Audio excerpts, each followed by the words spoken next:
I'm finally full-time freelancing. Why do I sound so unsure? I quit my day job. I'm finally officially a full-time freelancer. For now.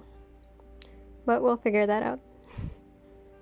I started working when I was about 18 or about to turn 18. And for the first time in 7 years, I'm finally officially freelancing full-time. When I say that, I get excited and I really hope I can make the most of this opportunity because it's been a while since I was unemployed or not in a corporate job. One thing that usually people see as a setback, but I actually see as a strength, is that I'm an undergrad. I only spent like a year and a half in college under multimedia arts and sciences. I dropped out after a year and a half due to financial reasons. I was really stubborn as a kid, and my mom told me that it would be really pricey for this course at this school, but I went against what she advised and I did it anyway, and I went there anyway. But no regrets. I was still able to get really good pay or really good jobs, and I was able to work with a lot of artists, so that didn't stop me. I think it's because of this certain field. They're not really strict on like needing the papers or like certificates to be able to qualify for that job. You just have to show your actual output. So that's one thing I'm really grateful for.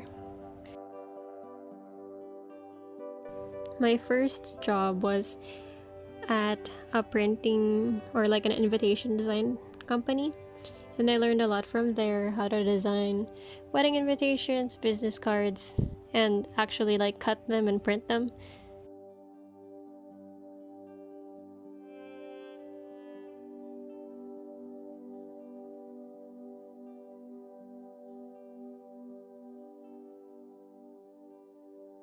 My second job, we made advertisements for newspapers and magazine, so I was really able to practice designing layouts there, or like maximizing my graphic design skills. But yeah, after a lot of years of designing layouts, editing photos, I ended up as a trainer at my last job.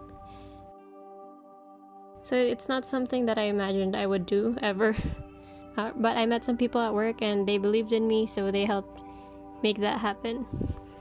I really enjoyed it because I never thought I would be able to lead a class, like stand in front of a class, especially at my height, and get them to listen to me like a teacher, or even get them to learn. But it was really fun. I had a handful of classes, and from each one I learned something, and they were really fun to connect with. It's a different environment in the classroom, and I'm really happy that I was able to experience that because it's not something that you feel every day, not like with your team at work. It's a different kind of collaboration with others that you might not get anywhere else. So why am I a freelancer now if I enjoyed it so much? Good question. Deep in my heart, I guess, I knew I wasn't going to be ending my career working in corporate. It's just not something that I see for myself. In my free time, I'd watch other artists and their studio vlogs, and I would think, why can't that be me? Or why can't I do that? And then after a while, or more recently, I was thinking, why can't it be me? Like in a different tone. I have my personal laptop, I have stickers already made, I've sold before at bazaars. Why don't I push this full-time? I guess it's my fear of making my hobby into my main source of income, but I think at this point, not having a day job would help me focus on that a lot more.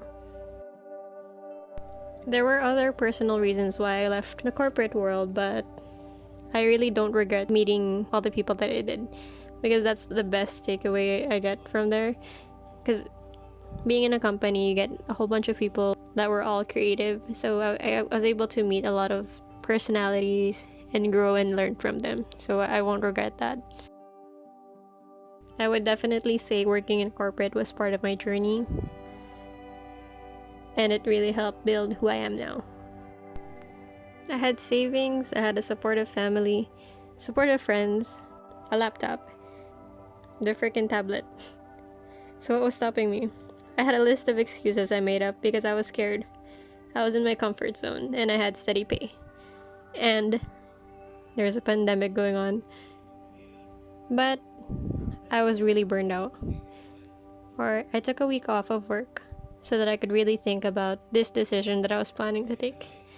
And by the end of that week, I had my resignation letter typed up and ready to go.